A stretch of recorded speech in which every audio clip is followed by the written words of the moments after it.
Mga pre, Yamaha YTX. At ito, binuksan na natin, no, kasi kapag umaandar may kumakayod.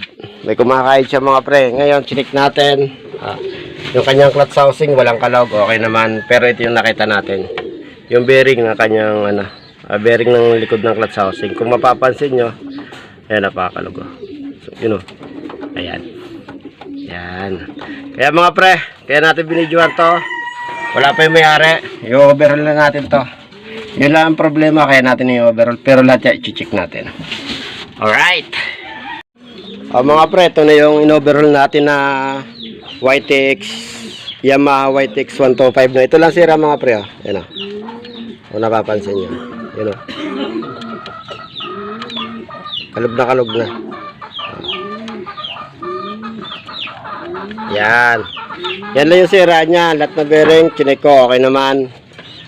At ito yung mga pyesa. Ayan o. Okay, ang gawin natin dito, palitan natin ang bearing, tapos linis, salpakan ulit. Yan lang.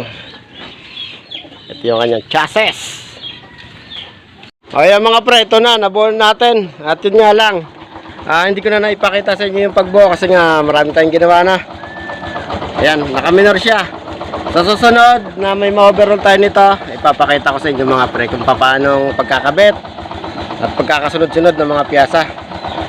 Ayan, shoutout kay pare.